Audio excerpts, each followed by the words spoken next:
wanted to really up our presence and our footprint and our ability to provide a great community around esports. And he did it.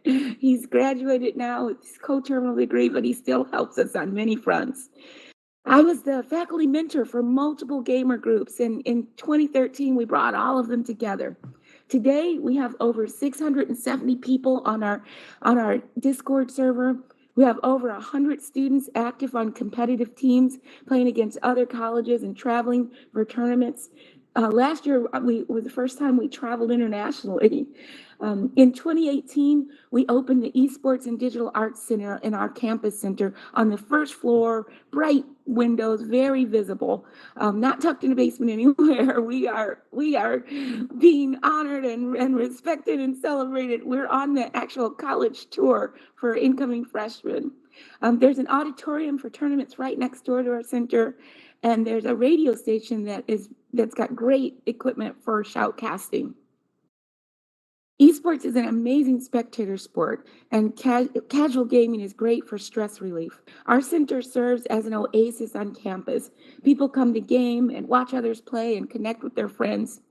I would argue that most everything the students in our gaming communities are developing will help them grow as a person, developing more confidence, better communication skills, the ability to focus, the ability to recover from a loss, and the ability to practice. Our gamers are developing all the abilities needed to excel at school and excel in their first jobs. Next slide, please. This semester, we have teams for League of Legends, Valorant, Hearthstone, Dota 2, Apex Legends, World of Warcraft, Overwatch, CSGO, Rainbow Six Siege, Super Smash Brothers, Rocket League, StarCraft Brood War. StarCraft, if anybody's interested in gaming, you should look up the history of StarCraft. It's fascinating. And we've got Fortnite being played by individuals. So our school is a bit different than other schools. Other schools pick like usually Overwatch, League of Legends, maybe Rocket League, and focus on just a few games and just the best players in those games. We focus on building communities. And we have casual players for more titles in our Discord community. Students play Minecraft, Halo, Splatoon, Destiny 2, to name a few. We're a student-driven organization, so our teams that compete represent what students are interested in. We create a team if we've got enough students, and we support that team, and we provide all the resources that they need to compete. So the 100+ competitive players in 2019 through 2020 have performed very well. Here are some of their notable achievements. Our Fortnite team ranked 5th in North America, which is really amazing. And they did so well. I don't want to say they went solo, I guess. I could say it like that. They're earning a lot. They're doing really well individually, and they play together still, even though we don't have an official team. Our Hearthstone team made the top 8 in Open Division Nationals. Our student leaders implemented player contracts, more mental health training, and additional accountability for all of our esports community. 10% of the students in our org are international, and some of the countries represented by students in our esports community are China, South Korea, Japan, Canada, Singapore, India, Brazil, Colombia, France, Peru, the Philippines, Albania, to name a few. Again, our graduate population is 51% international. So IIT is a wonderful, wonderful melting pot of many different cultures. Our Twitch team collectively streamed 1,905 hours and 22 minutes last year. Really super proud of them. And we really hope to do more of that. Our fellow eSport community in Boise, at Boise State, they laugh that they have a TV studio that actually has a eSports team on the side. We hope to get to that level. Next slide, please. Our esports students are just amazing. I can't say enough good things about them. Not only do they play and compete at the highest levels, they keep their followings on Twitch, and they really care about the community around them. They spend their time and sometimes their own money on good causes. Picture in the top left corner is our MAD camp. MAD stands for Mobile App Development. Amy, Jarrell, and Andrew are casual League of Legends players, and they did an amazing job teaching app development to high school kids on Google's Flutter platform. Flutter is Google's UI toolkit for building natively compiled applications for mobile, web, and desktop from a single code base. That means you build once and you can push to multiple spots. On one of their students actually submitted the app she created in the class to the Congressional App Challenge, and she won for the 10th congressional district. So I've got links on all of these slides so you can see her video that she submitted. She shared it with us. We're all really proud of her. Our esports students also go into the communities in Chicago to teach game design at different YMCAs. That top picture is Ethan Fox. He's an amazing Overwatch player. He's a captain of the Hearthstone team, and he was out teaching kids the value of STEM. And really, those are very young kids. Those kids are 10 to 14 years old. And it's really exciting for them to have college kids come and talk to them. Our students also partnered with Gamers Outreach. They reconfigured Xbox Ones for kids in hospitals who are very ill and can't leave their room. Gamers Outreach grew because one official shut down a Halo 2 tournament organized by high school students 3 days before the event, and the event had over 300 kids registered for it. They claimed the students were training to kill. I would argue that gamers are training to perform at their peak, to compete, and to be the best. From that slight, though, good things came. Gamers Outreach was born, and now they reach thousands of children in hospitals who can play on their go-kart system, a portable medical-grade video game kiosk created for children in the hospitals. Our IIT gamers also did a 24-hour Twitch stream for charity to raise funds to help fight COVID. And our esports students hold events to help with mental health. They post videos like burnout, and they've done some really cool work to really pay attention to your health, both mental and physical. Okay, next slide, please. This is the slide that I'm super excited about. Our kids, our students are taking their service-oriented mindset to the next level. We will be creating a Bronzeville Esports League. We're excited about the prospect of bringing competitive gaming to the schools and communities around our campus.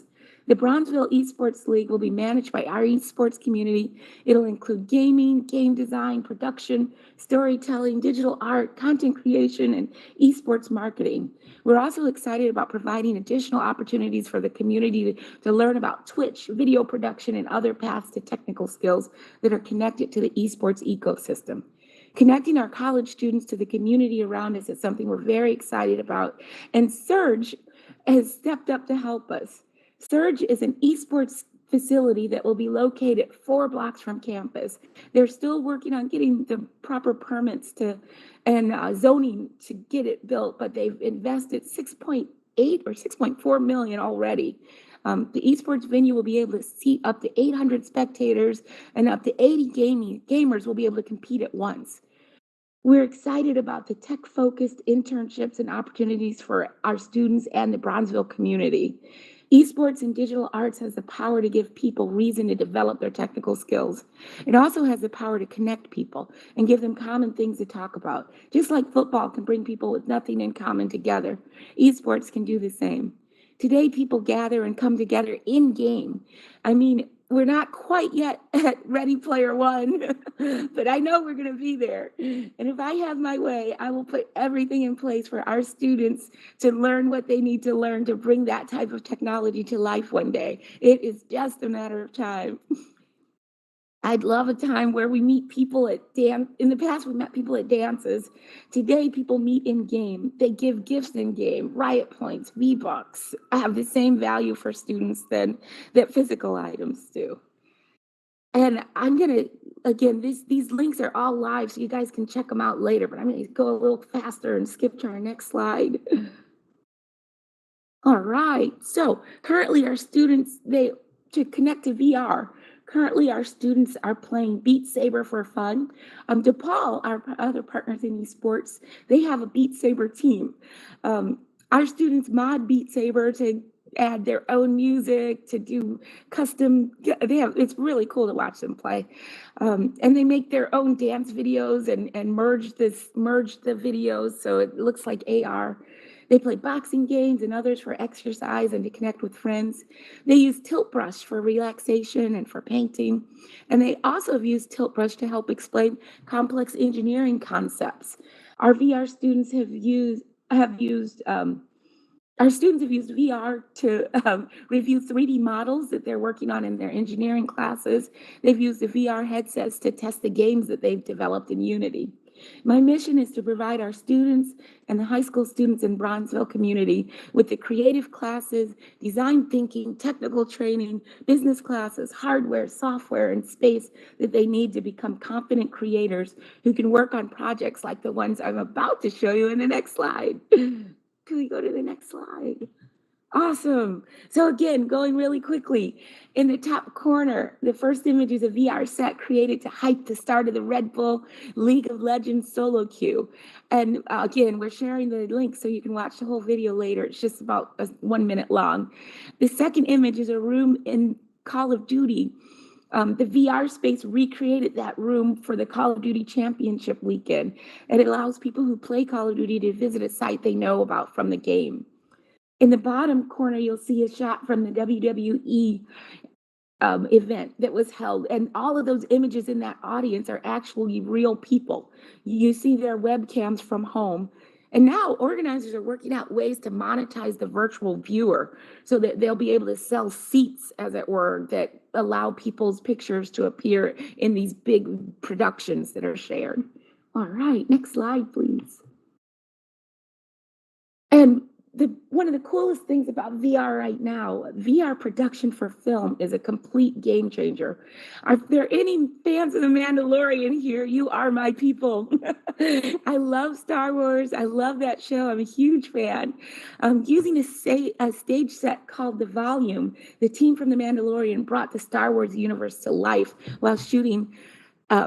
The Volume has huge high-resolution LED screens on the walls and ceilings, and this allowed the team great flexibility so they could shoot a sunset for 12 hours if they wanted to. The team uses Unreal Game Engine. They created a virtual production workflow called ILM Stagecraft, which allows the filmmakers to generate interconnecting digital backgrounds in real time. The environments were lit and rendered from the perspective of the camera to provide parallax. This means if the director wanted to capture a different angle, the background would move to match. So again, the links are here. I highly recommend you go and take a look at this. It's truly fascinating. The next slide, please. So here are some more examples for you to run through by yourself or at your leisure. We've got amazing things happening in the VR world connected to gaming that I share these links with you for. Miku in the top left is a completely digital entity. She fills concert stadiums and she has millions of followers. Pokemon Go got kids outside in the fresh air, working together and enjoying the hunt. The League of Legends Worlds always has a spectacular VR opening. There have been people building Middle Earth in Minecraft for over 10 years. And the list goes on and on. So I highly suggest you take a look at that too. And next slide, please. All right. So the digital art side of our center is designed to give students a place for art, creative expression, and a technical mastery of skills that allows them to express themselves. We've held summer camps in Unity, teaching Unity 3D. We'll be doing a series of teaching visual data, the visualization of data, teaching R, Google Data Studios, Flutter, AWS, WordPress, and other platforms that give students practical experience and allow them to complete projects and talk about real projects in their first job interviews. We plan to work closely with student orgs and identify what the students want to learn. And we plan to do the work to offer co-curricular experiences that lead to demonstratable competencies. And VR is a big part of this learning opportunity. We're super excited about partnerships like the ones we have with Twitch. And we're really, really grateful for all of the industry experts who've come to speak to our students and all of the cooperation and collaboration that's happening in this space. It's really just amazing. We're brand new. We're on the verge of something absolutely phenomenal. And it's just wonderful to be here at this time. So with that, I would just say one more thing about our faculty members. We got faculty members like Greg Chasson, who's using VR to help. He's a psychologist helping hoarders motivate themselves to clear out their space by showing in VR what their space could look like. We have Jeremy Hajak doing work with the AR HoloLens, AR work with the Microsoft HoloLens, and lots of other really exciting projects that my 10 minutes won't let me tell you about. But on this slide, you see Unity and you see Unreal Engine, and both of those have phenomenal, fully fledged training programs that are completely free. With that, I think my 10 minutes is up. So I thank you so much for your attention, and I turn it back over to our organizers. Thanks so much. Thank you, April. That was a sprint for 10 minutes straight. That was kind of amazing. And again, as April mentioned too, just so you guys are aware, the decks, all of our presentation decks will be available on the VRAR Chicago website. So I realize that we're going through this very quickly. We do sort of force our panel members to really, really go fast. We don't give them much time because this is, again, we want to get to the questions. We want to make this for you guys. And so quite often, particularly people like April who present a lot, they have a presentation that they're used to doing, and we really squish them on it. To be honest, it just happens. But that's it. Thank you, April. The presentation will be available, and obviously you'll have a lot more chance to answer questions. With that, I'm going to move on to Sonia Haskins, and this is one of those things that really quickly I got introduced for Sonia just really briefly. We knew each other in game for one of my screens just went a little bit wacky. We knew each other in game for a little bit over a year, I want to say, before we ever really talked outside of the game. Is that about right, Sonia? We met in Echo Arena. Yes, that's right. And I'm trying to remember, we knew each other for at least a year and finally met in person probably about 3 years later. But with that, I'll turn it over to you, and go ahead if you want to come and join me here. And I will go away. Thank you much. Okay, thank you, Matt. This is great. So, hello, everybody. I'm going to wave to you because I can, and I'll do a little dance for you. Look at that. It's so cool. So, I never did flat gaming, and so I'm really fascinated by the fact that, I wonder if you can hear that music. I'm fascinated by all the things we can do on the flat screen because I never knew we could actually do those kind of things. So, that kind of actually starts my story that I wanted to share with you tonight. So, basically, I was a homeschool mom and I stayed at home. I'm a writer by trade, so I would write articles and things. I've written a few books, but I did stay at home with my children, took care of my family. And so I very much disliked technology and avoided it and didn't let my kids use it. I mean, of course, we had a computer and we used it for necessities, but definitely I didn't let them do gaming. And, that's like the evil of all evils. And so we would pretty much just not do that. And then my kids grew up and my oldest son joined the Army. He was being deployed to Afghanistan and wanted to visit Best Buy. And I really didn't like that place, but I went there with him. And they wanted me to try something called an Oculus Rift, which I was opposed to trying, but they talked me into it. And I put the headset on my head, and still literally it just gives me chills when I even think about that moment, because I knew at that second, like the second I put that on, that this was something so amazing that I wanted to not only use it, but I just thought, wow, this thing that I have on my head is going to change our world as we know it. And so, I mean, it's really cool. It makes me emotional every time I tell that story, because I sincerely mean that. I think we have no idea how amazing, the rest of the world has no idea how amazing this technology is and the things we can do with it.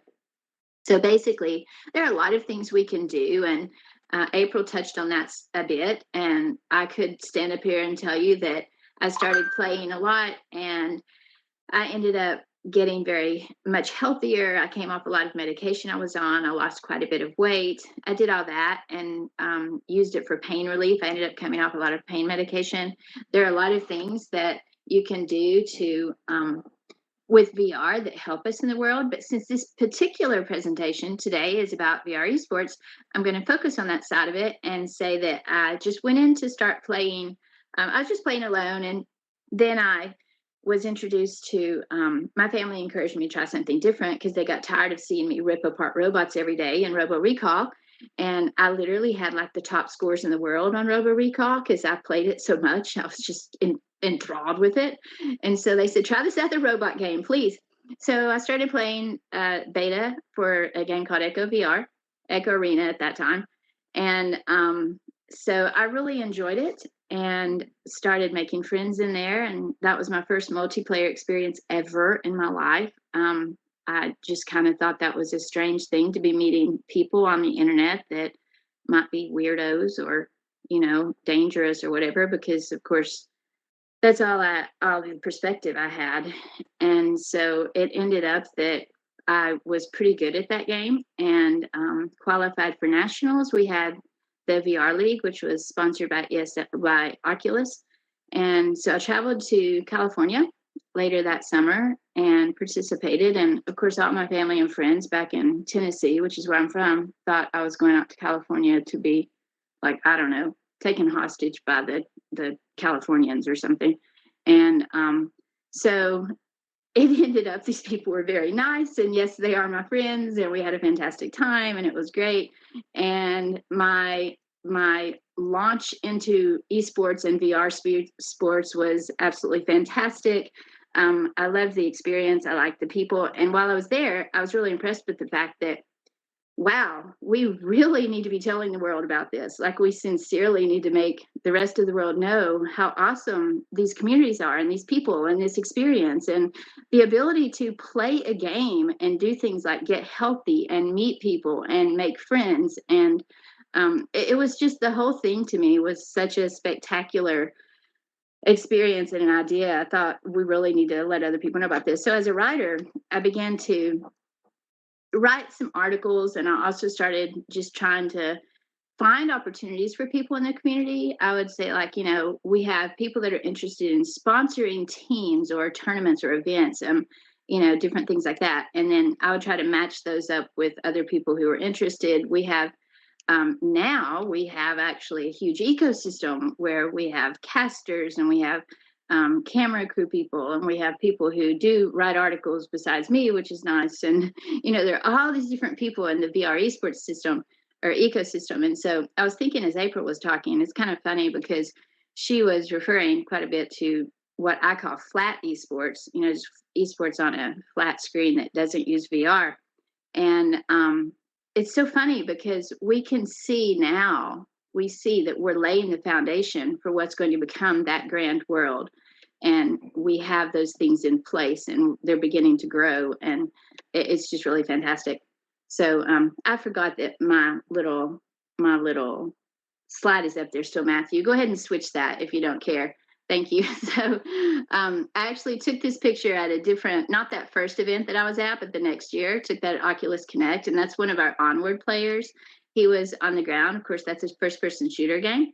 And so I wanted to make sure I talk just a little bit and not go over my time, but just chat a little bit about the players I've met and the different types of things we do in there. So of course you have first-person shooters in VR esports, and you have other kinds of games, but different community members prefer different things. I mean, you have people, just like with anything, some people like basketball and some people like skeet shooting, So it's the same thing with VR. And I think it's funny, like these guys, he's using a stock there. And some people don't in first-person shooters. There's a new game out called Population 1. I play it quite a bit. It's a lot of fun. And a lot of people don't use stocks because you also have to make certain motions with your hands that aren't really conducive to that quite as much. But in some games like Onward and Pavlov, there are other first-person shooter games where stocks are a very good thing. And so I love that picture because he's just so into that moment, and he's there. He's immersed in that environment, which I think is cool. If you go to the next slide, Matthew. So this one's kind of funny because this is actually at our finals last June in Leicester, England. And this was a VR League finals. And this is not the actual finals. This is actually out in the lobby area where a bunch of us were playing Dance Central, and there was a dance off. And so I put this slide in here for two purposes. One is just to show how awesome the community is when we get together. People just play around and have fun. And the other is From a VR esports perspective, people tend to be like, a lot of us are competitive by nature, and we enjoy that, even if it's just for fun. There's still more fun when there's a competitive aspect to it. And so, they were actually competing in the lobby to see who was doing the best dancing for the dance off, even though they were in VR while they were doing it. So it was pretty cool. Next slide. This is actually a picture. I really like this picture for one of our Donnie. He's one of our leaders in Spain, and he's helping a visitor to the booth in Barcelona at Nice One Barcelona last fall. And this person came up to me and was asking me if he could still play VR even though he was in a wheelchair. And I'm like, absolutely. I play most of my VR experiences seated. 99% of what I do in VR is seated. The only thing I don't do seated actually is Beat Saber and pistol whip. And I do stand up to do those for exercise, but everything else I do seated because sometimes my legs still hurt. And so it's good to not have that extra, have to stand on them quite so long for a standing game. If I'm moving around, it's fine, but just standing still in place to play a game, it's a little bad. So he came over and we put him in headset, and he absolutely positively loved it, just loved it. VR, I think it's important for us to always keep it inclusive and accessible so that anybody who wants to have access to these games or experiences can do that. Like, absolutely anybody should have the ability to enjoy the awesomeness of virtual reality. All right, next slide. This right here these are some of our players from Europe, and it's just so funny because you can look at this picture, and I'm sure all of you can see this picture and see that they're happy and they're having fun. You have people from three different countries there, and we speak different languages sometimes, and in VR we make it work. Sometimes we have some players who are deaf and they use hand signals and stuff, and it's just, I always tell people in VR, it's important to remember that it doesn't matter where you're from, what color you are, what language you speak, what gender you are, anything, none of that matters. VR removes those labels and allows us to focus on the experience we all enjoy and have in common.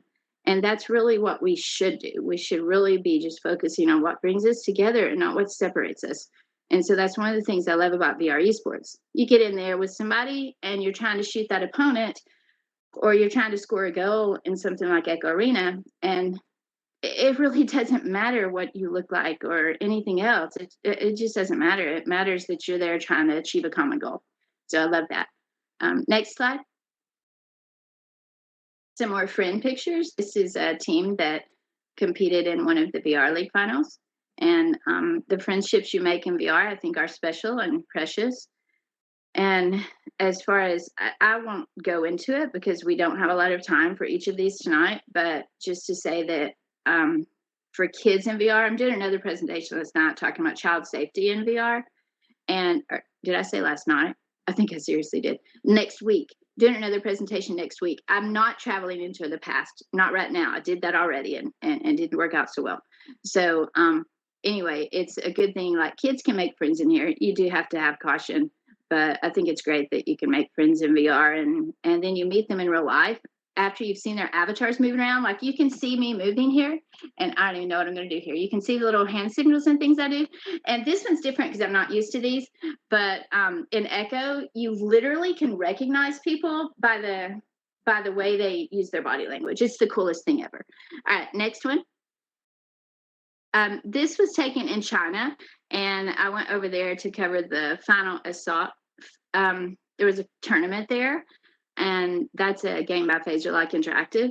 It was really cool just seeing those guys up on stage with the people from China. Absolutely loved it. They were so friendly and nice, just really welcoming to us. They absolutely positively love VR esports. Like, they love it. And so I think it's really cool just seeing how all the communities in the ecosystem worldwide are growing. All right, next slide. And then this is just a final shot we put on there. I'll end with this one. It's not to be sad, but this is a team called Beginners, and they actually lost a teammate recently. One of them passed away, and the outpour of friendship and compassion on the server the community server they use for Onward was very touching, and I think it just it's just one of those things. We need to remember we are playing in a virtual world, and we're playing on the internet, and we're meeting people that some of these people we might never see in real life, but we're still people. Like, these are still real people, and you develop real relationships. And so for me, I founded a VR community builders. And basically, I work with Nada, she's from Germany, and a few other people. We do some work for that to try to promote community in virtual environments and extended environments related to VR. So like social media groups, Discord groups, Facebook groups, things like that. And we do all that for volunteers. Right now, it's all volunteer work. And basically, we do that because we do believe in the communities. And I just wanted to say, I really encourage everyone to remember that we have so many precious people involved in these eSports and the community overall, and the different things that we're doing. And I mean, like Matthew, the ladies on this stage, just you guys here watching, we are a lot of people, but at the same time, there are also not a lot of us yet, and we are building the future of this world. So I just encourage everyone to keep the people in mind, the human behind the headset, be kind to one another, and let's build these communities with compassion and kindness and inclusiveness and accessibility in mind. So thank you for letting me speak today. And if you all have any questions, I'd be happy to answer you during the question time. Thank you, Sonia. All right, and up next, because we're running a bit long for once. This is actually usually a little bit faster than the clock, but this time we're running a little bit long. So Isha, if you would join me. Yes. There we go. I will just let you go to it. All right. Hi, everyone. All right. So my name is Isha Todd. I'm super, super excited to be here. So if I sound nervous, there's probably a reason why. I'm from the San Francisco Bay Area, so the very progressive city where everything tech happens.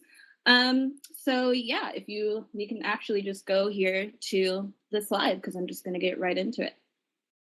So basically, I am a part of a really awesome organization called Sugar Gamers. That was created by a very talented, smart, very passion-driven person named Keisha Howard in 2009. Sugar Gamers is basically a future-forward organization where we unite gamers of diverse collectives through emerging technology like VR and AR, art, and community.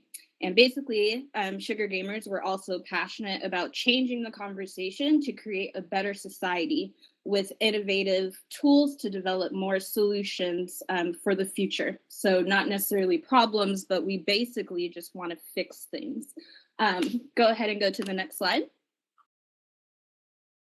So as far as what I've been working on, so with Sugar Gamers, we're constantly always thinking ahead, like basically 5 years ahead into the future. And some of the things that I personally have been working on, as I am a writer of articles for Sugar Gamers as well, it's not necessarily what is in the technology, but how we can utilize that technology into the real world. So it's even basically think of an idea of taking those creative virtual characters that we see in our virtual worlds and putting them in real life scenarios.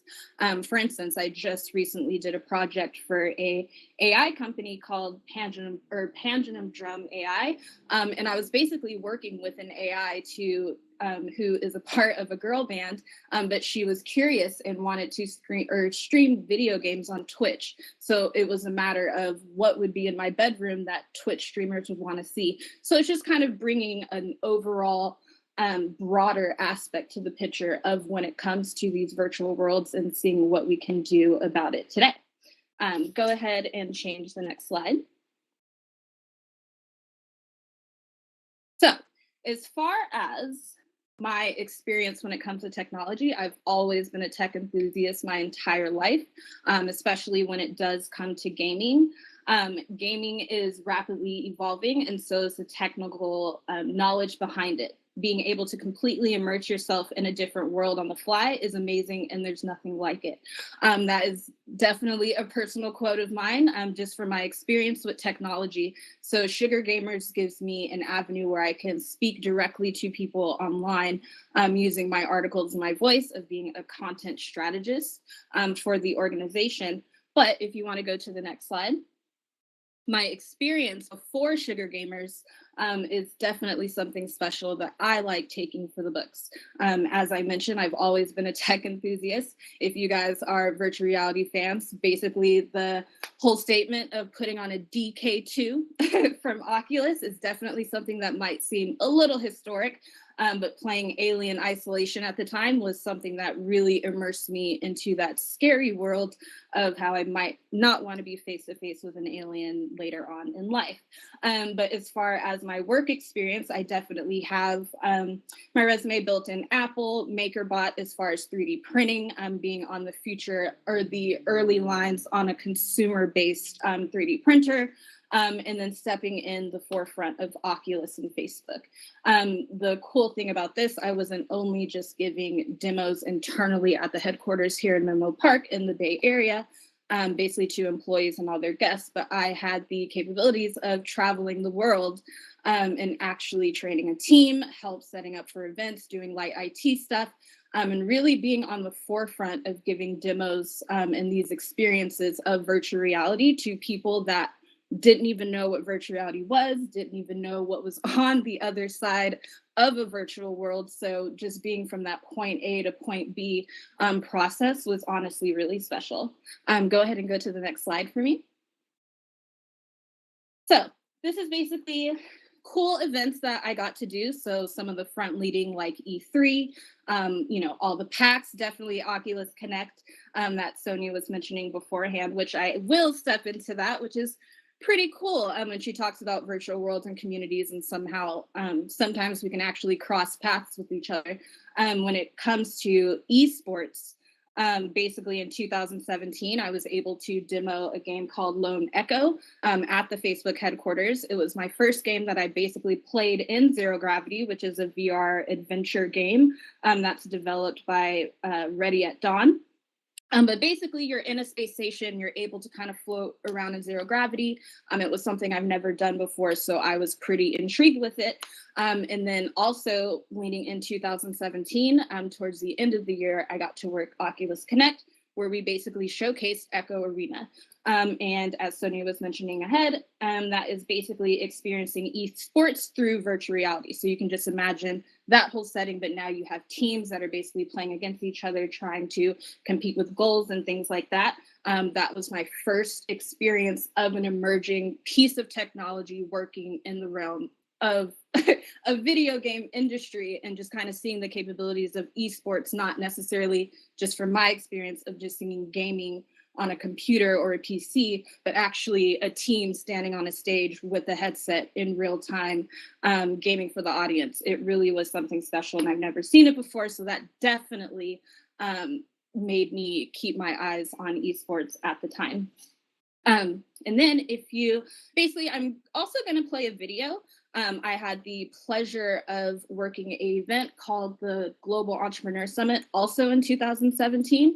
I had the pleasure of going to Hyderabad, India, and working for Facebook. But this video is basically just a mid demo that I was giving to a lady who was very interested in virtual reality, never tried it before. But I just kind of want to show you age is nothing but a number when it comes to VR. Can you please go ahead and play the video? I can. Really quick, I'm just going to warn people again, we don't really control the audio on the video here, so it might get loud.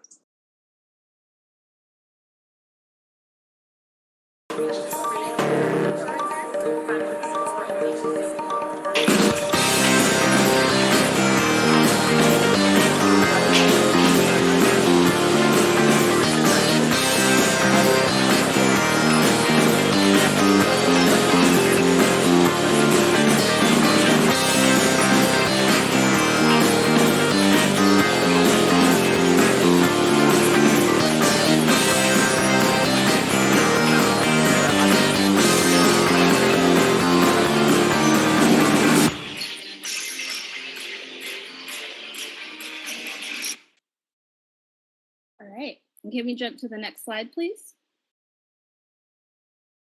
So I basically wanted to showcase that video because there is something special with my job, as I mentioned, working with Facebook and Oculus, and really just being on that forefront of conversation. As we transition through the digital age, I really do feel education is essential. As much as we love video games and eSports and things like that, we are dealing with emerging tech. We want to get that in everyone's hands because we know the capabilities of what this technology can do, but doing it in a proper way and a safe way is very important. And that's definitely something I have learned through my years of VR, because we want everyone to have an enjoyable experience, and why not take that knowledge and be able to take it inside of your homes as well. Also, education has a learning curve. Sometimes technology can be very intimidating. So technically, especially with sugar gamers, we love holding up that conversation to have that point of ease, to give people knowledge of this arising tech to use in their daily lives. And go ahead to the last slide, please. All right, so this is something that I definitely have been thinking about for a really long time. As I mentioned, I have been in this environment for a very long time, but it's something new that we just have to talk about. How does the pandemic affect how some might look at gaming today? When you're a tech enthusiast like me, having people talk about technology and kind of being suffocated with technology, as exciting as it can be, people are running into issues. Maybe we have ran into this a little bit more faster than some others are prepared for. And when it comes to gaming, we also have to think about mental health. That is very important. Educating, getting people on the same plane. We basically have to speed up the technical shift. If we think about the generation that's under us, they basically grew up in technology. I am 34 years old, so I basically caught the best of both worlds. The generation above me is getting a little bit lost because they don't understand the technology. So I feel communicating, making people aware of the things that are going on around us when it comes to technology is very, very important. And I feel Sugar Gamers is a good avenue for that, to break up that conversation. Like I mentioned before, we're all about solutions. Let's think about 5 years ahead of how we can use AR and VR to train the younger generation so they can take care of us when we get old. But yeah, and that's pretty much me. I would do a little jig dance. I'm very excited, but that is the majority of what I wanted to say. But yeah, thank you very much, everyone. But as far as everything Sugar Gamers, make sure you say hi. I can't wait for questions, but I'm always an open book, but I always want to know what is the next step of what we can do, especially in this crazy world of 2020 we are living in right now. So thank you. Excellent. Thank you, Isha. Oops, sorry. It's kind of funny. Like, I'm actually not bumping into you physically, but it still seems weird to actually have to, oh, sorry, got too close. With that, we will bring up Sophia Moshasha, who was a late addition to our panel. We've been talking with her kind of off and on, but we didn't really get confirmation until the last minute. But she did finally confirm and get to join us, which is great. So I'll bring her up and let her talk now. Thank you, Sophia. Yeah, thank you, Matt. And thank you for allowing me to join you guys last minute. When I was approached by Tom, I co-chair a group called XR Women among many other initiatives that I'm involved with. And we help propagate and support women in their pursuits in the immersive tech industry. And when I was approached about this event, I was super thrilled to see that we had an all-female group of panelists with us for this event. So I'm honored to be a part of it, and I'm honored to be among these fantastic group of women. And just to let you know, we do meet every Wednesday morning from 9 to 12 p.m. Eastern in iLearn and iLearn's campus on Virbela as well. If anybody wants to join them, but they're welcome to. So I do marketing, PR, strategic partnerships for the XR industry and help link immersive technologists with commercial brands, enterprise, and government, and help translate the strategic application of immersive technology into holistic solutions for end user clients. I also co-host the Everything VR and AR podcast. But really, I'm here to talk about the event that I recently helped produce called Ready Player Golf. It is the world's first virtual reality charity golf tournament. And I am actually not a gamer myself, but I do love AR and VR technology, specifically for the purpose of networking and collaborating and driving business, driving for fundraising for real world needs and purpose-driven needs. So I loved the idea of combining consumer off-the-shelf XR gaming technology for the purpose of conducting business, connecting professionals in the XR industry, and all for a great cause. Our first tournament was held back in September, and it was a great success. We had about 100 donors, 75 people joined us in Pro Putt by Topgolf, available in the Oculus store. And we raised over $12,000 for Doctors Without Borders. And we also had John Rhys-Davies joined us for the event, and he's an actor in Lord of the Rings and Indiana Jones. We got him in Oculus for the first time, coached him through it, and it was a struggle at first, but he ended up loving it so much that he played multiple games with us in Pro Putt, and he also joined us for the awards show in Engage, which was amazing in my opinion. It was just a cool way, it's a cool use case for specifically for the awards show. Actually, it was just a great use of a 3D space, because the show wasn't just held to the stage. It was really all around you on the tabletops. Things were popping up, popping down, and it was just a really cool use of the space. And we've actually holographic recorded it. So we have the recording in Engage, so I can take people through that at another time if you guys are interested. Otherwise, we have, if you go on the website, readyplayergolf.com, we have full recap videos and press from the event. Next tournament is February 26th, so we're gearing up for that. We have something called Friday Friendlies that we have established to get people in Pro Putt, picking up casual games of golf in VR every second Friday of the month. So the next one is coming up next Friday. It's just a good way to prep yourself for what it's going to be like for the actual tournament and get to know the Ready Player Golf community that we've built. We also have a Discord channel that you guys are more than welcome to join. Everything's on our website. So you can just receive updates on everything that we're doing. But again, with social distancing protocols being taken very seriously for both the short and long terms, virtual avenues for events and fundraising is a huge interest, especially for organizations that are trying to raise funds for really important purposes, because a lot of that fundraising was done in person at golf events and others like it, and they're looking for alternative ways to raise funds for their needs. And so they were very interested, specifically Doctors Without Borders was very interested in learning about these other avenues, and they were very pleased with the results and pleased that they could engage people from all over the world for one event.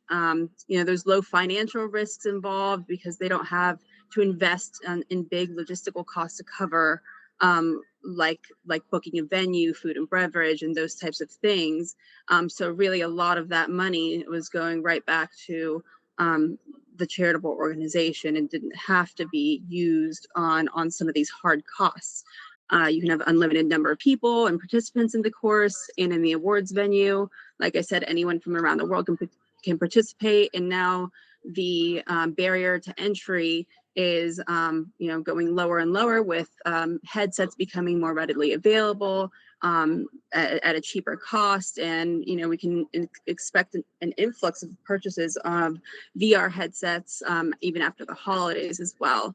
So this is just something that I'm passionate about, kind of combining the virtual world with like real world type of efforts and needs, connecting for purposes of business on these gaming platforms, and kind of introducing the world of esports to those who aren't traditionally gamers or technologists like myself. So that was a really big draw to me for being involved in this event, and for the use of VR and AR technology in this way. And I have a video, kind of a recap video that I can play for you here, but we have lots of other resources on the website if you guys want to view that after the fact. So if you want to play that video, I think it's after this slide. Yeah, and again, I'll kind of warn everybody just again about volume and when we play videos.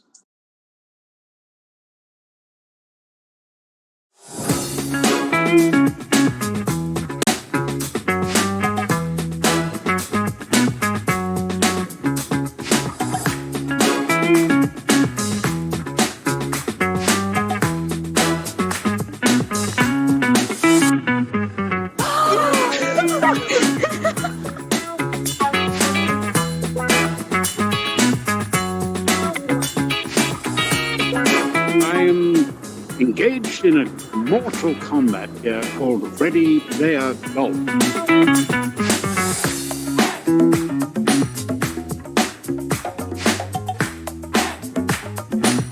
Well, welcome everybody. Welcome to Ready Player Golf.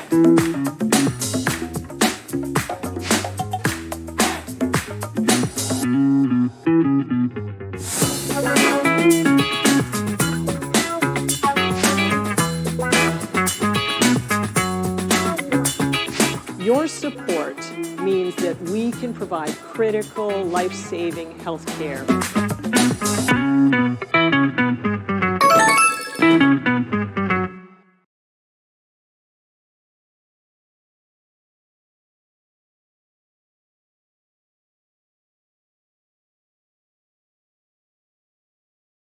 Okay, so that was the recap video. I hope that excited you as much as it excited me. Please join us for some pickup games for Friday Friendlies. Go on the website and you can register for whatever time zone you want to play in. It's free to participate in that. And then if that piques your interest, please join us for the tournament that's coming up in February.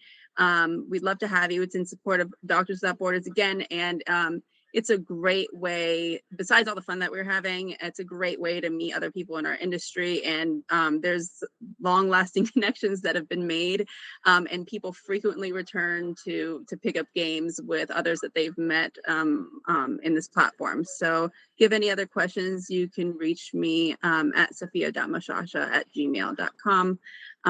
But thank you, and I look forward to questions from you guys.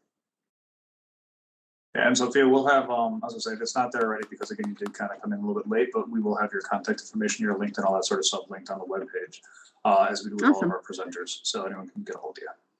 Awesome. Thank you. All right, thank you. And we have one more before we get to the Q&A, and that is Vivian. If you would come and join me here, I'll get to your slide. Thank you. And away we go. Hi, everyone. Thanks for coming out to see all of us. I'm excited to talk to you. I'm Vivian, and I'm actually from Chicago as well. If you can go to the first slide, I just want to give you a little bit of background.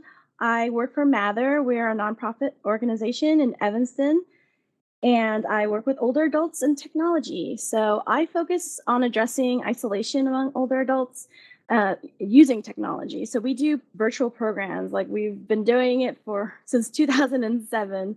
So it's almost like we were preparing, but we didn't know. So anyway, that's what I mostly focus on.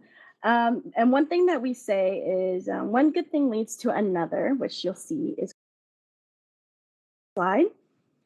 In 2017, I started the Hive. There was a whole network of us who just did programming in AltSpace and VR Chat, Sansar, and all the other social VR platforms. And that's really what I focused on mostly was social VR. Not so much gaming because that wasn't really who I am until now. And then on the next slide really shows the that we built with these talk shows, and they are live. And as you know, VRAR has had events in AltSpace, so that it's a live audience, and you can have hundreds of people watching the same program with the way that AltSpace does their events. And it was just a very special time because I was able to connect with people about I don't know, things that like we wouldn't be able to talk about, I guess, normally. Like if you look in the top left corner, there is a talk show where this person came out as transgender, but it took her 6 months to tell us. So like there's those kind of stories that came out that really kept me going with building the community and doing a talk show. The next slide. And then in 2018, I was diagnosed with cancer, and then I became the use case of everything that I had been working for, and as far as research goes, and so I definitely know what it was like to be isolated and in lockdown. There's studies that show that isolation and loneliness it hurts or it lights up the same places in the brain that is also the same places of feels physical pain.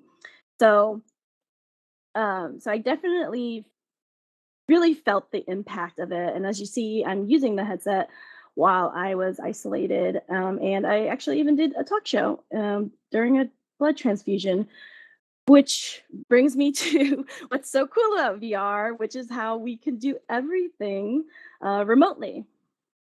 On the next slide, we have just a little demonstration of remote production. So as you see the two gentlemen on the screen sitting next to each other, but they're really not. That is a studio in Texas, and the gentleman on the right is being beamed into the studio. So this is the way that we were thinking of cutting down cost, I suppose, of production for eSports from Respawn, which the Hive joined in 2019. So the Respawn and the Hive are all one family. But and we merged all of the things that we loved about VR. So on the Respawn side would be eSports, and the Hive VR focuses a lot on production and social VR and engagement with the community.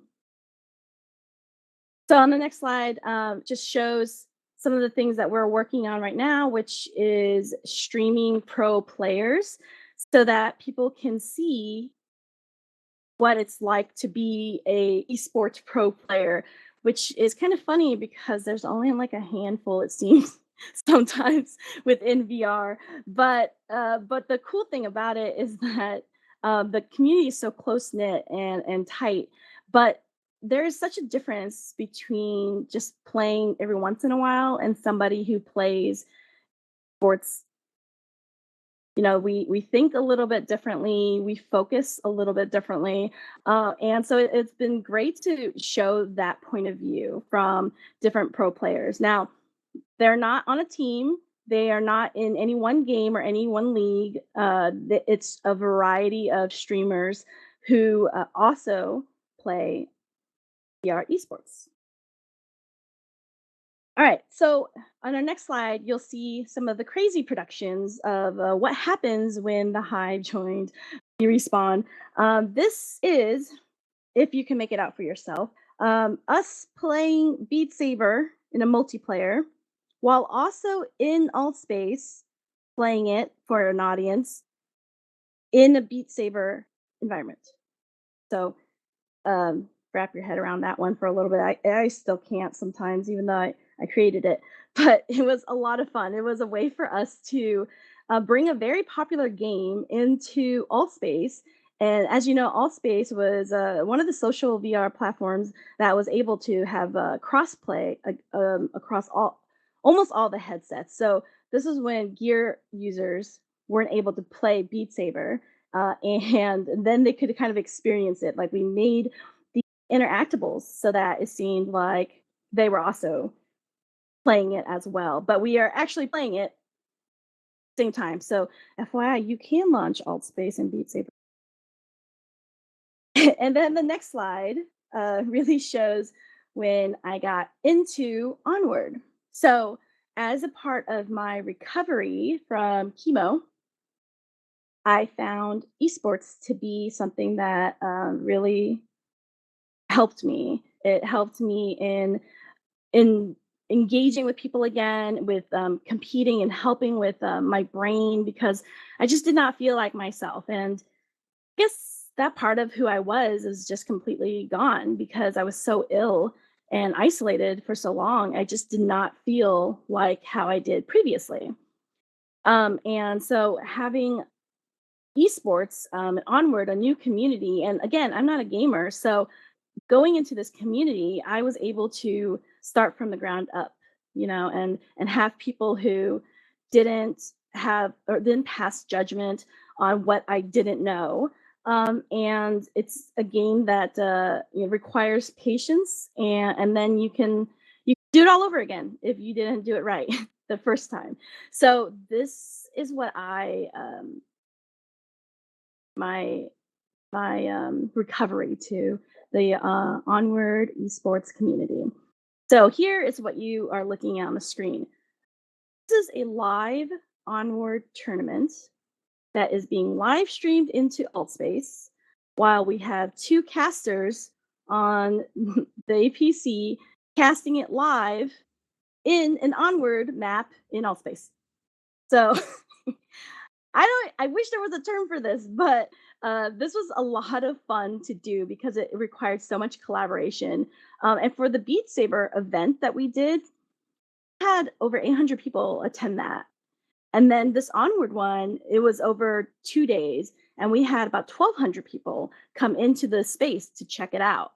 And so I'm quite proud of that because it was so much fun, and it was a way for me to show the people that I knew in social VR what I've been up to in my new explorations into gaming, and I was able to show esports leagues the importance of community of engaging with a community who's in VR as well.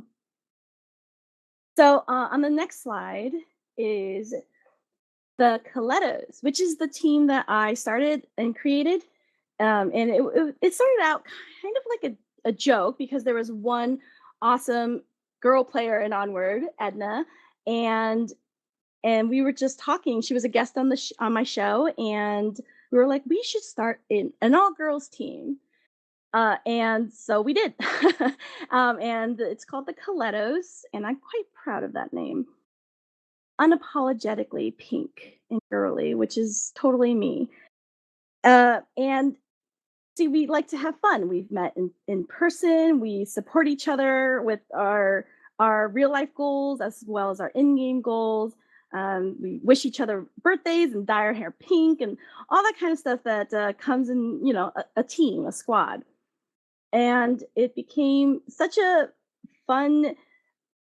We had such a fun reputation that we actually had boys join our team. But just because they're boys doesn't mean that they can't play games. So it became a mixed team, which is really cool because it just showed that it wasn't about being a boy or a girl. It was just about the game and the players. So I'm quite proud of the Colettos. It has evolved into being a name for anybody who plays in VR esports. And we just have some players in Pavlov, for example, and the community, like we play other games like Pop One all together, and we promote each other's work as well. So I'm proud of where the Colettos have gone to. And the next slide, and then the last slide. This is our Population 1 charity tournament that we did this last month. There I am being beamed into our studio with Pooh Nanners. We casted an all-girls tournament. We had 18 ladies from the VR community. Some were players from Onward, some were players from Pavlov, they were all Colettos. Then we had some guest streamers, other players who just wanted to be a part of it as well. And it was a lot of fun. We planned it rather quickly, and it was just something that I had been wanting to do ever since I knew about Pop One. In fact, if you know Storm, who worked on Pop One, she was an original Coletto as well. So the Colettos is not a team anymore. Like, we're not like just a team. We're like, I like to think, a movement or a feeling of just empowerment. So that is my story. Thank you very much for having me, and I look forward to speaking. Okay, and with that, we are going to hit Q&A portion. And so before I get to that, I'm actually going to ask all of my really quickly. I'm going to pop a slide up for how Q&A works, so that we can all see.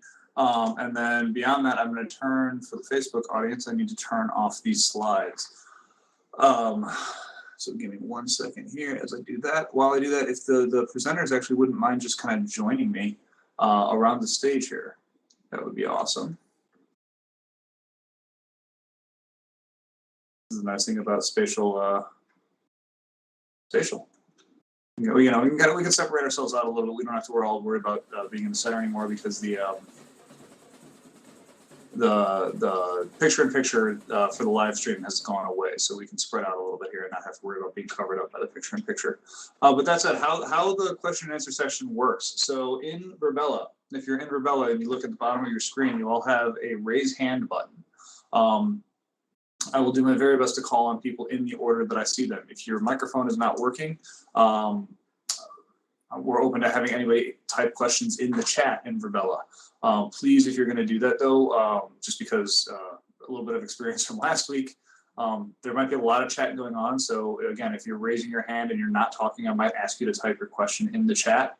I'm not really going to be able to watch the chat if it gets really busy just on its own with questions. So please make sure you're kind of raising your hand and being called on.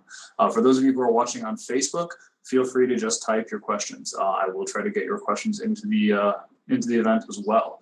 And with that, obviously, someone was preparing for this and they have a question right off the bat in Facebook already. But that's it. For anybody in the room, if you have your question, again, just raise your hand and I will try to call on you in the order that I see them go up. But the first question coming from Facebook is, aside from creating the virtual room /session/events, what are good strategies you use for successfully growing community groups, getting people engaged, recruiting, awareness, etc.?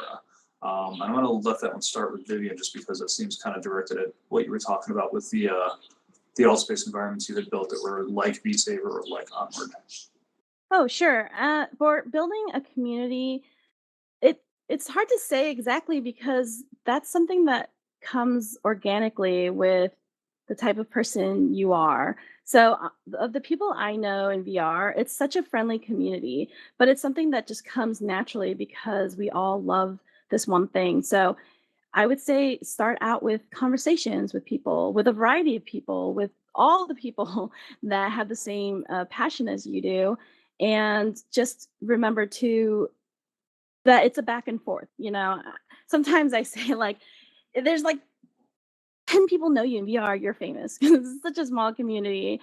So everyone kind of knows everyone, and that's a really good thing right now. So right now, to build a community, I would say get to know people and show up on their streams and leave comments and engage with them. Like, you have to put in that work as well, but it only works if it's genuine, and you really have an interest in the topic and in the people as well. Yeah, really quick, I'm gonna do a little bit of stage management here just for the live stream, because I can see the live stream and where people are positioned. So April, if you don't mind moving a little bit closer to me, Sonia, also slide over a little bit. Right now, the issue that we're facing is that Isha, you're actually not in the frame at all. So if you want to move over to the other side of people, we'll get you in there and we'll be able to see you. All right, cool. Looks like we got everybody on the camera screen now. I'm going to move over so we're not crowded right here. Sonia, I think you wanted to add to that as well.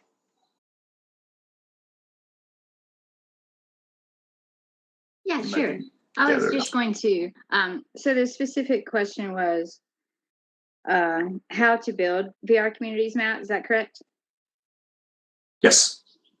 Yes, and Vivian gave some good insight there, and that's true. I mean, definitely you have to have the passion for it, but I think regardless, you have to have the passion first. That's important, and then there are steps you can take from that point forward that you want to start out building a community with a good foundation. So if you are developing a game, or if you're trying to help someone promote a game or application or program, whatever the community is that you're trying to form. I mean, because it could be a community of experiences for elder people. I mean, I don't know what type of community you're referencing specifically, but you want to do several things. One is build a social media network. That includes, depending on what type of community you have, for example, for esports and gaming specifically, you're going to want to have a Discord page. You want to have your Twitter pages, Facebook, things like that. One really funny thing is on Discord, we're seeing a lot more older people come into those communities who hadn't previously ever had any experience with Discord whatsoever. So I'm actually working on something right now as a resource for that. And then on Twitter, of course, you have more people who are interested in the business side of VR and esports. So that helps build your community in a different sort of way.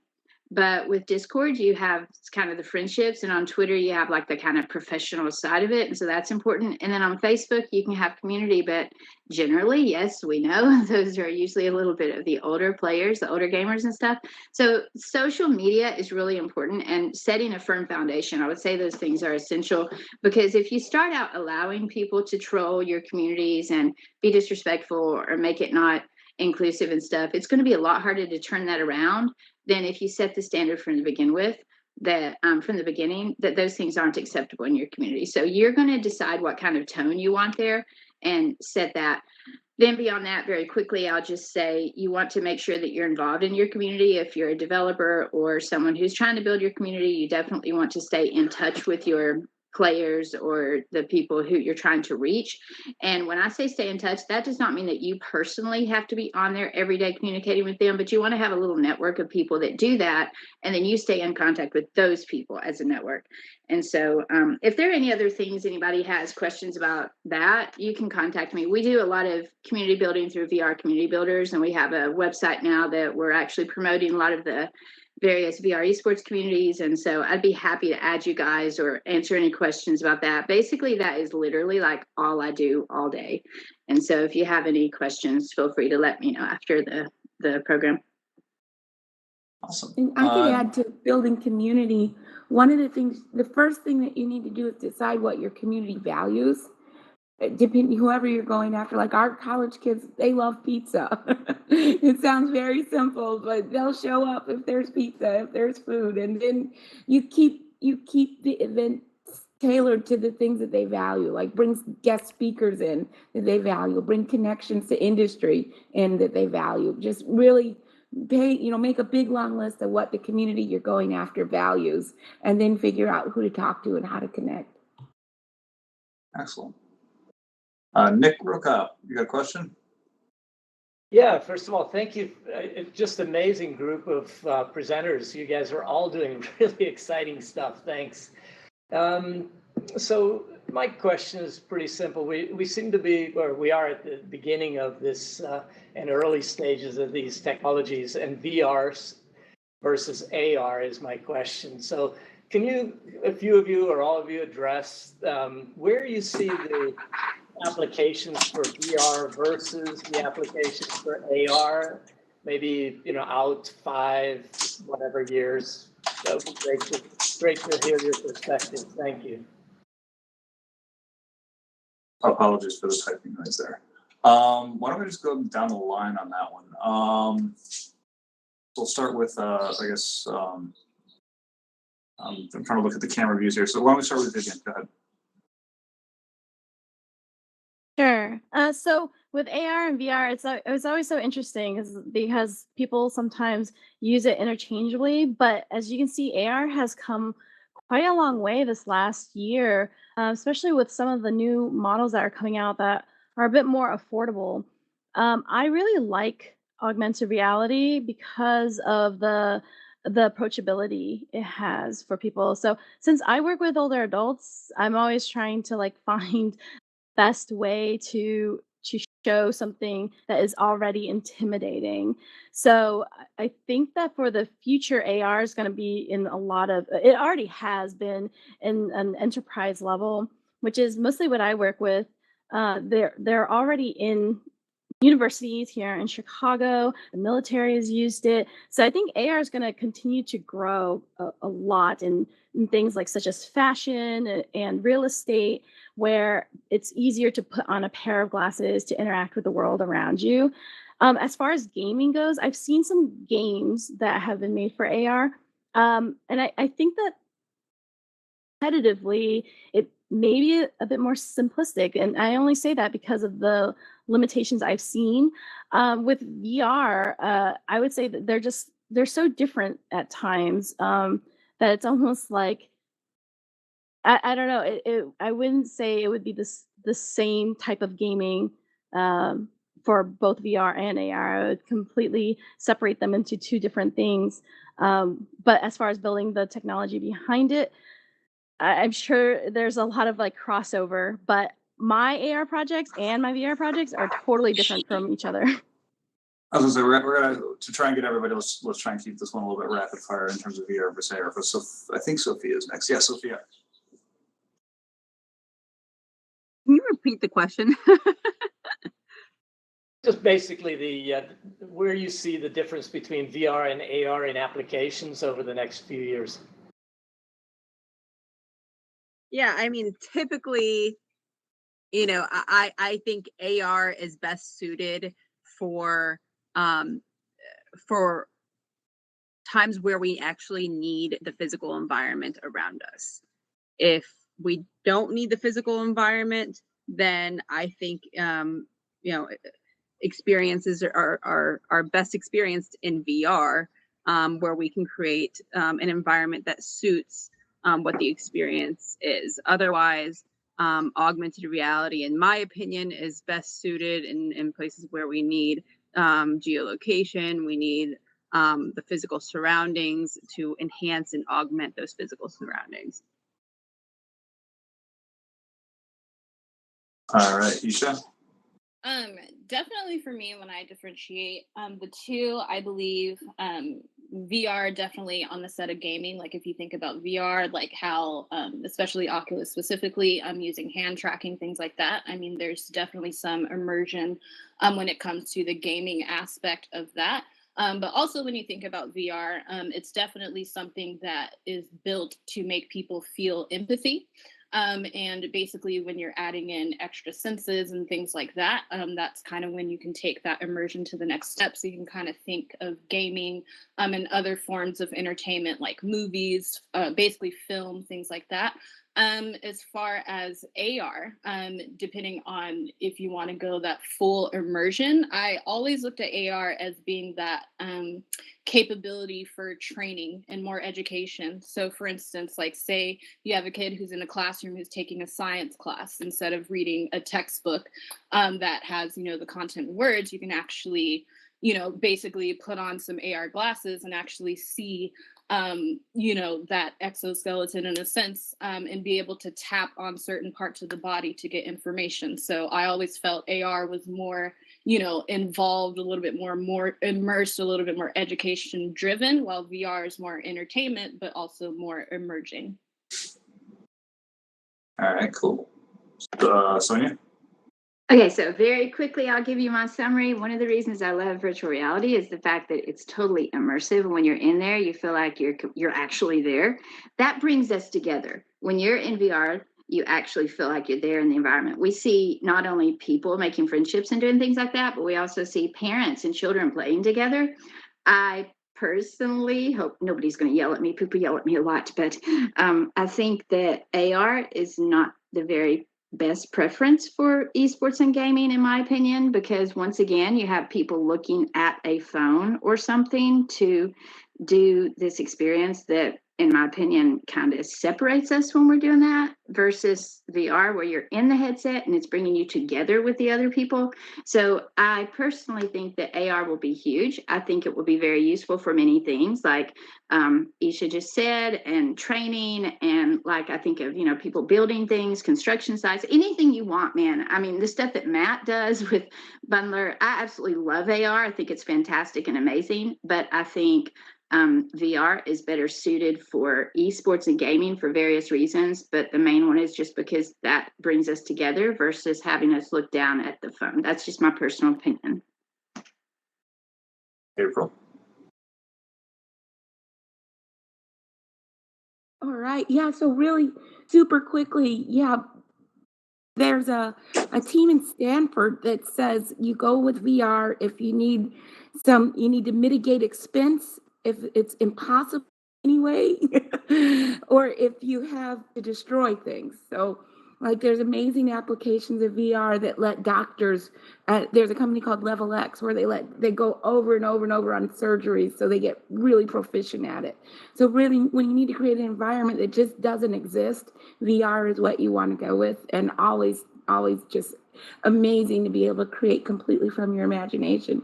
AR is awesome in a lot of the applications, like Chicago 00 is a great historical program that shows you the sinking of the ship on the river and the World Fair and things that interact with the real world. You go with AR. Yeah, I think they're going to grow together. I think we're going to see really cool applications of VR components that are interjected in the AR technology. I mean, one of the things that I think I'll add to that, and it's kind of just a matter of where we are in time right now, more than anything else, is the fact that, VR has a lot of consumer products on the market right now. It's with the Rift in particular, like the Quest or the Quest 2 that just came out, there's a price point of $300 for a really, really, really great VR system. Whereas there really isn't, aside from the mobile device, I'll be the first one to say augmented reality is great. There's all sorts of uses for it. I don't really see, aside from Pokemon Go and things like that, gaming on augmented reality on mobile devices, it's still just mobile gaming more so than it is actual augmented reality gaming. However, there's a lot of really good use cases for augmented reality on mobile.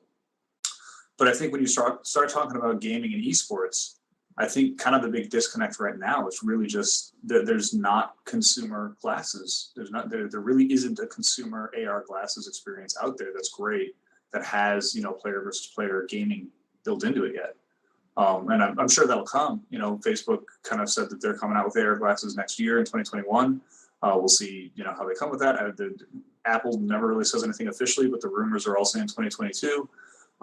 So it's going to be a while, but I think it's one of those things that I'm really kind of excited for. We'll just see where it goes. But I don't see every consumer on the, buying a $3,000 HoloLens 2 and using it to play games. All right, cool. Michael Holland.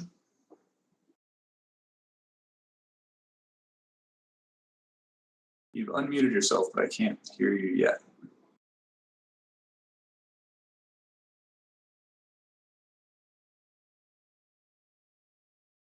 Let me give Michael another second here, and then I'll. We had a good question coming on the chat that I think I'm going to ask. All right, Michael's going to try and you can type it too, Michael, if you want. That's easy. But so Stephen Shaw asked the question. April, I'm going to throw this one to you first, which is that gaming has such rich tech now. What are some good resources that make the connection between gaming and a STEM education for kids?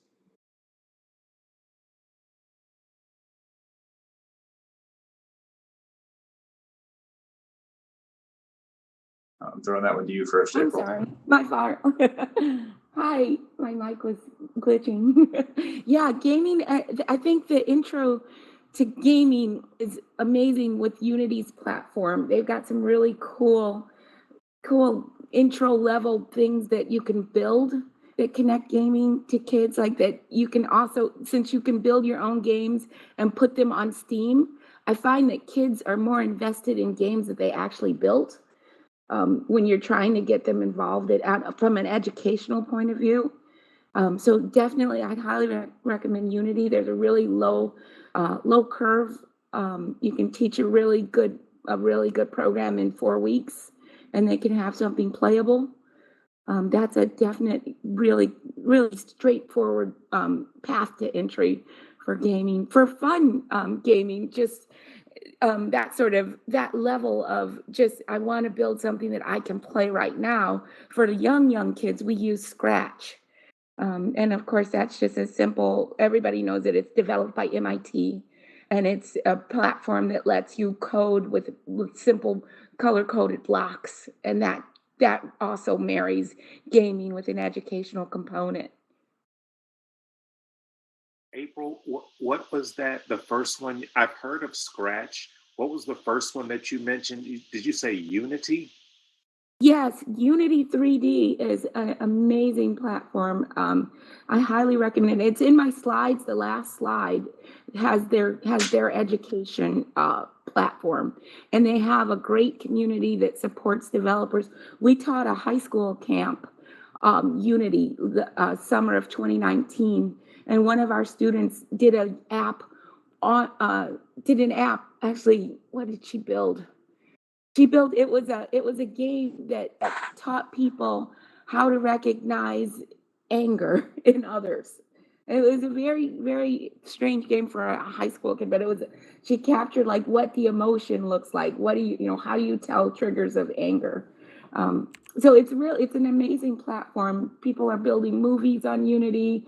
They're building video games. It's a really good resource because it has free training that you can go through and use. And there's a group called Unity Educators. They recorded a series of videos that they interview industry leaders, and they give a lot of great advice about getting into VR quickly and proficiently. Great. Thank you. I always like to have resources, because when you talk about kids and telling them that, math and science is important, sometimes they don't see the connection between, why do I need to learn this algebra? And hey, they can stay up all night playing Fortnite, but they just don't see the connection. So anything that can help make that connection and kind of bridge the gap to let kids know they don't just have to play games, they can develop games themselves. I think tools like that are very helpful. Yep. So Michael's question came through in the chat. Steve, if you don't mind muting yourself again, thank you.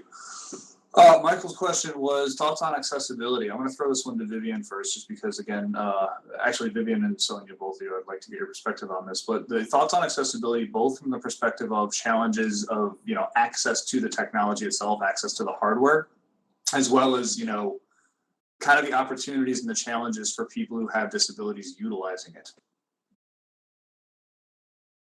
Sure.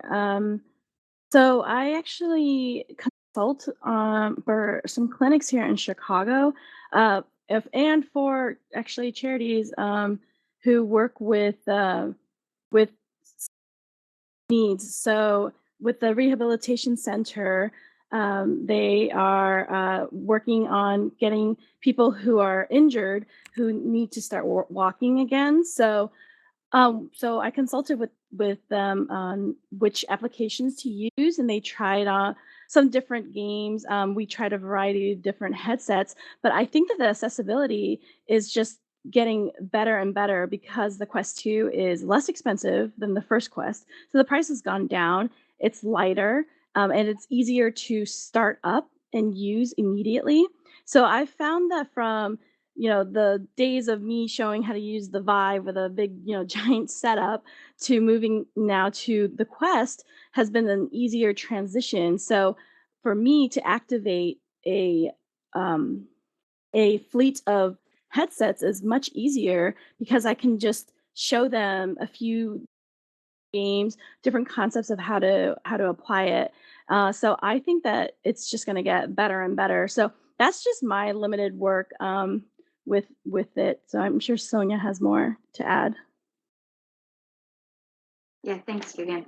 Basically, when I think of accessibility, one of the first things I think of is how we frequently, and I'm sure everybody here has had this experience, and we frequently have people who say, well, why can't they just do this or whatever? I think of accessibility in terms of people who have different needs when they want to play VR. And so when I first started playing, I actually had been in a wheelchair the year before. And so I was having a lot of problems walking still. And I didn't have a choice that I could not stand up and play. And so my fellow eSports friends, they were shocked when they found out I played seated. But I think it's important to realize that accessibility is not just a choice, it's a necessity. And so for a lot of people, I love Vivian was talking about that we can buy these headsets now. They're cheap and they're reasonably priced. And so we have them, but we also need to remember that we need to make sure that everybody can use them. And so it's really odd. We get a lot of requests from people, they have different needs, and we need to make sure we listen to those and make sure that people can play, that they have seated modes in the game, that for people who've had amputations of an arm or a hand, that we are able to have them play with, switch the controllers to left or right hand, or that people who are deaf have access to hand motions in game, or that we have text options where you can pull up speech bubbles and stuff. So anyway, that's what I think of when I think of accessibility, Matthew. I'm not exactly sure if I answered that question correctly for what you're asking, but it's just important with accessibility. Remember that everybody is not like you. We're all different. We have a world made of amazing, wonderful, different people. And so to me, accessibility means let's try to make it so that as many of those as possible who want to can have access to this technology. Yeah, I mean, to add to that really quickly, Sonia, actually, that was one of the first things we kind of bonded over in Echo was the fact that we both played in a chair.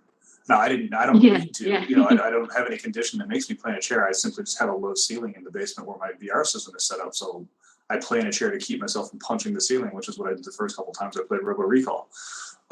But, it's one of those things where you're playing with world-class players who are, in particular, we were actually playing with the guys from Eclipse, the guys who won the first, worldwide tournament of that. And they were shocked. Like, they're like, wait, you're playing in a chair? Like, how do you play in a chair? Because they couldn't even think about the fact. But again, it's just a matter of kind of getting used to your environment, getting used to your own capabilities. The one thing I didn't hear addressed, which I think is a big issue, and it's something that at least, a lot of us, myself in particular, we do think about, which is just accessibility in terms of having access to the tech.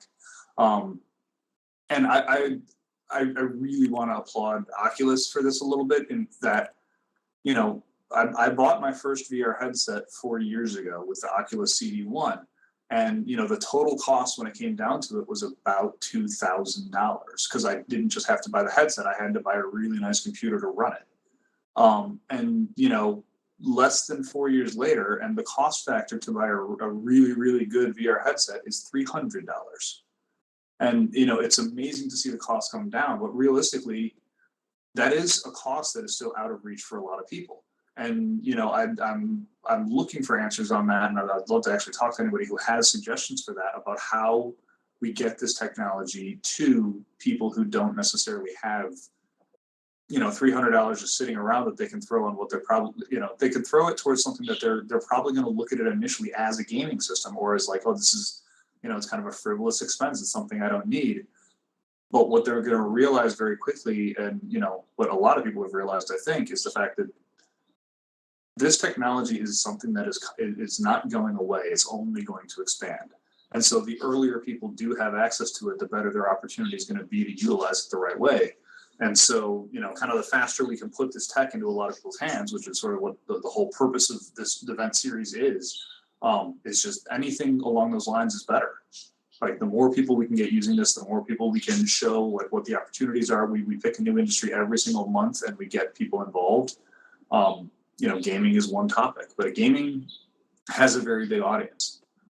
It's cool, it's fun, it's flashy, but it has a lot of value. As Sonia was mentioning in the chat, it teaches things like teamship, like teamwork, like leadership, just working together with somebody. The one thing I'll definitely speak to in terms of what gaming teaches, which a lot of people don't realize, is just budgeting and resource management. If you've ever played any sort of, massive player online game, an online RPG game, you're dealing with 20, 30, 40 different resources that you have to manage at any given time. It's a lot like the physical world. So it's really kind of cool. But with that, we are at 8 o'clock. So we're going to kind of end, at this point, we're going to end the structured program. I definitely, I want to thank my panel here. I hope you guys can stick around for networking. Because honestly, a lot of the best value in this event comes pretty much now at the end of the event. I'll explain to everybody in the room how this is going to work. And in a couple of seconds, the desks that you guys are sitting at are going to go away. And what you're going to see on the floor is you're going to see a bunch of circles. And if you're, as I mentioned earlier, for those who are in the room, if you're in the circle, you can talk to the people who are in the circle, and that's it. The people outside can't hear you, and you can't hear them. It's just a way to manage a lot of people in a virtual space like this, all talking at the same time. So you can kind of break out into different kind of groups for conversations to be able to network and talk to each other. So with that, again, thank you very much to my panel, to April, Sonia, Sophia, Isha, and Vivian. It's great having you guys. I kind of laugh about the fact that it's like, well, this is actually one of the least diverse panels we've had at this event, and the fact that you're all women. We don't have any men this time around, but I guess I count, so that I've added my opinion a few times here and there, so I'll represent the guys for this one. But with that, next month, we're approaching a really new topic. So as some of you who've been to this event over and over again know, we've had a couple of repeat topics. We have the popular ones that come over and over again. So marketing, education, training, those are very popular, very common events. Healthcare has been a big one. This is the second time we've done esports and games. And I know it's kind of cool to see, April, you brought up in your presentation, you mentioned that the new center that's coming in Chicago, that's a partnership with MassVR, and Chris Lay, who's the CEO of MassVR, was at this. He was one of the panelists at the event last year. And I know I saw Ryan, I'm not sure if he's still here, but I saw him in the audience from the IDGA, and he was on our panel last year. So he's here joining us virtually tonight as well. It's really cool to kind of see the continuity of this. But that said, next month, we're starting a new topic. We're approaching a topic that we haven't tried before, but one that, especially now in the time of social distancing and a pandemic, it's really sort of important. We're approaching art, culture, and tourism and immersive technology and how that's speaking to it. And we have I'm pretty sure we have, I think, all of our panel filled out already. So we'll be announcing a little bit of that in the very near future. So watch for that. We hope to see you guys there. Please follow, share, let everybody in the world know about this as much as you can. The wider we can spread this, the faster this technology will get adopted, and it's going to just be better for everybody because it's coming one way or another. With that, I'm going to make the seating go away. I'm going to unmute the audience. I'm going to thank our Facebook audience. We've had anywhere from probably 20 to 30 different people in the Facebook audience throughout the event. A lot of good chat there. We do encourage you all to connect with each other. Everyone on the stage, everybody who's involved with this event, their information is available at vrarchicago.com. Feel free, please connect with them, get your questions answered. And with that, I'll say thank you. If those of you in the audience want to clap, I think you can hit the little your name in the menu on the left.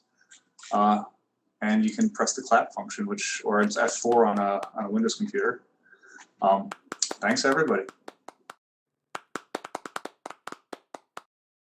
And what I'll do right now, again, pay attention on the floor, is watch for the circles. And those are called private volumes, and they're there. All right, thank you very much, everybody. How do we know which circle to go to, Matthew? You can go into whichever one you want. It's just every individual circle is an individual circle. So you'll talk to people in each one. They should raise their hand. Let me see. Okay. Think of it like a physical event. You're just walking up to people. I know, it's interesting, right? Well done, Sophia. Didn't hear me. Matt, what a great panel. Hey, Karen. Good to see you. Yeah, you too. That was awesome. Really, really excellent. So thank you. Enjoyed it very much. Thank you. Thanks for coming. Yeah, sure. Wanted to say hi to April. I think I see where she went.